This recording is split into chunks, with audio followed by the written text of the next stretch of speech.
ಶಕ್ತಿಯಿಂದ ಹೆಚ್ಚುತ್ತಾ.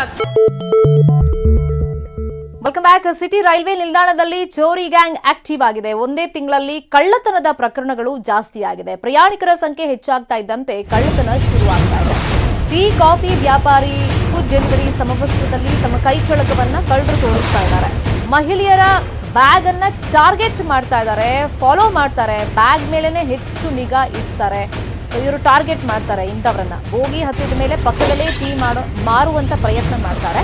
ರೈಲ್ ಹೊರಡುವಾಗ ಬ್ಯಾಗ್ ಕಿತ್ಕೊಂಡು ಅಲ್ಲಿಂದ ಎಸ್ಕೇಪ್ ಆಗ್ತಾ ಇದೆ ಗ್ಯಾಂಗ್. ಒಂದೇ ತಿಂಗಳಲ್ಲಿ ಸಿಟಿ ರೈಲ್ವೆ ಸ್ಟೇಷನ್ ಅಲ್ಲಿ 100ಕ್ಕೂ ಹೆಚ್ಚು ಇಂತಹ ಕಳ್ಳತನದ ಕೇಸ್ ಆಗಿದೆ. ಪೊಲೀಸರು ಕಾರ್ಯಾಚರಣೆ ಭಯದಲ್ಲಿ ಸ್ಟೇಷನ್ಗಳನ್ನ ಬದಲಾವಣೆ ಮಾಡ್ತಾರೆ. ಒಂದೇ ಪ್ಲೇಸ್ ಅಂತ ಇವರು ಫಿಕ್ಸ್ ಮಾಡ್ಕೊಂಡಿರಲ್ಲ. ಕಳ್ಳತನ ಆದ್ಮೇಲೆ ಆಬ್ವಿಯಸ್ಲಿ ಅಲ್ಲಿ ಕಂಪ್ಲೇಂಟ್ ಆಗಿರುತ್ತೆ, ಪೊಲೀಸರು ಬರಬಹುದು ಅಂತ ಹೇಳ್ಬಿಟ್ಟು ಬೇರೆ ಕಡೆಗೆ ಶಿಫ್ಟ್ ಆಗ್ಬಿಡ್ತಾರೆ.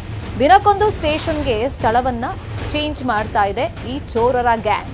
ಬ್ಯಾಗ್ ಕಿತ್ಕೊಳ್ಳುವಾಗ ತಳ್ಳಾಡಿದ್ರೆ ಮಾರಣಾಂತಿಕವಾಗಿ ಹಲ್ಲೆಯನ್ನು ಮಾಡ್ತಾ ಇದ್ದಾರೆ.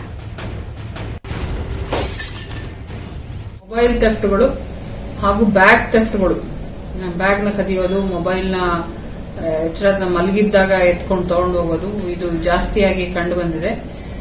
ಜನರು ಯಾವ ಬ್ಯಾಗೇಜ್ ಬಗ್ಗೆ ಜಾಸ್ತಿ ಗಮನ ಹರಿಸ್ತಾರೆ ಅನ್ನೋದನ್ನ ಅವರು ಅಬ್ಸರ್ವ್ ಮಾಡ್ತಾರೆ. ಅಬ್ಸರ್ವ್ ಮಾಡಿ ಯಾವ ಬ್ಯಾಗ್ ಅಲ್ಲಿ ಮೌಲ್ಯ ಹೆಚ್ಚಿರುವಂತ ಅಥವಾ ಚಿನ್ನಾಭರಣ ಹೆಚ್ಚಿರುವಂತ ಬ್ಯಾಗ್ ಇರಬಹುದು, ಯಾವುದಕ್ಕೆ ಪ್ರಯಾಣಿಕರು ಹೆಚ್ಚು ಗಮನ ಕೊಟ್ಟು.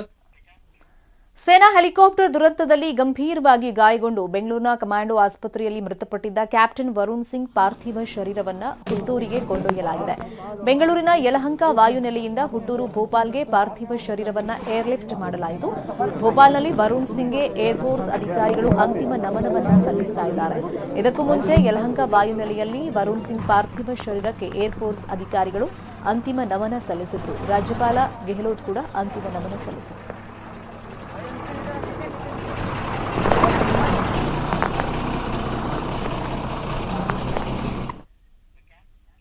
ಇದು ಸದ್ಯದ ನ್ಯೂಸ್ ಅಪ್ಡೇಟ್ಸ್. ನೋಡ್ತಾರೆ ನ್ಯೂಸ್ 18 ಕನ್ನಡ. ಜಾಲ ನಮ್ಮದು, ಬಲ ನಿಮ್ಮದು. ಈ ವಾರ್ತೆಯ ಮುಖ್ಯಾಂಶಗಳ ಪ್ರಾಯೋಜಕರು ಹೇರ್ ಸಫಾ ಮೊದಲ ದಿನದಿಂದ